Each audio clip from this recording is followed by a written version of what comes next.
In a forgotten temple atop the cloud-kissed peaks, a young monk named Junpei waged a battle fiercer than any samurai duel, not against an enemy, but against his own mind. Every night, shadows whispered his failures. Every dawn, doubt gnawed at his prayers. Until the day the abbot handed him a rusted lantern and spoke 7 words that shattered his torment. "Feed the light, and the dark starves." Junpei wasn't always this way. As a boy, he'd been the first to laugh, the quickest to climb the persimmon trees behind his village. But when famine took his family, the world turned gray. The monastery's kindness should have healed him, yet his mind became a battlefield. "You don't belong here," hissed the voice at midnight.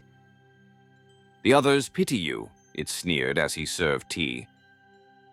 He begged the abbot, Sokai, for help. "These thoughts, they're like wolves. How do I fight them?" The old monk studied Junpei's hollow eyes. Then he reached into the alcove where the temple's oldest relics gathered dust. With this, he placed a lantern in Junpei's hands, its iron base crusted with rust, the glass soot-blackened. "Light it." Junpei fumbled with flint. The wick sputtered, casting a frail glow. Sokai nodded. "Now blow it out." A puff of breath. Darkness. Again. Junpei relit the lantern. Again, Sokai ordered it extinguished. 10 times. 20. Junpei's fingers grew slick with oil, his patience thinning. "Master, what's the—" "Watch." Sokai pointed to the lantern's base. In the brief moments of light, the rust had begun to flake away. "A mind is like this lantern," said Sokai. "Every positive thought melts the corrosion, but each time you dwell in darkness, the rust thickens. You've spent years blowing out your own light to study the shadows." A log cracked in the hearth. Somewhere an owl called. Junpei's throat tightened. At dawn, Sokai led Junpei to the broken bridge, a skeletal ruin where crows nested in the splintered beams. "Count the birds," said Sokai. Junpei squinted. 7. "Look closer." A gust of wind shook the bridge. 2 crows took flight. "Now?" 5, said Junpei. Sokai smiled. "The crows are your thoughts. They land, they leave. Yet you've been building nests for them, feeding them your peace. Why?" Junpei gripped the railing. "If I ignore them, aren't I pretending life isn't hard?"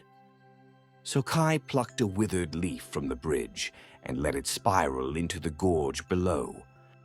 "Does the river stop flowing because a leaf falls in?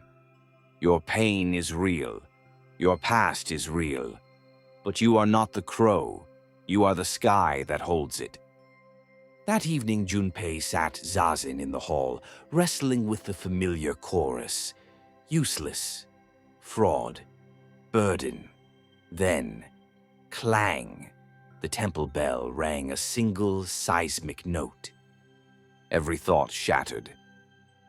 In that hollow silence, Junpei realized the bell hadn't silenced his mind. It had revealed the silence that was always there beneath the noise. Years later, travelers to cloud-kissed peaks spoke of a monk whose presence was like embers in winter, quiet, steady, warm. When asked his secret, Junpei would simply lift his lantern, now polished bright, and say, "I stopped fighting the dark. I just lit the wick and kept walking." Negative thoughts are not invaders. They're stray dogs.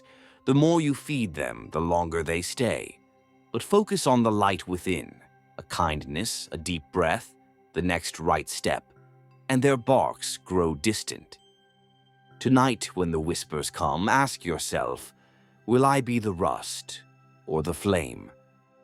Thank you for watching. If this story touched your heart, don't forget to like, share, and subscribe for more soul-nourishing stories rooted in Zen wisdom.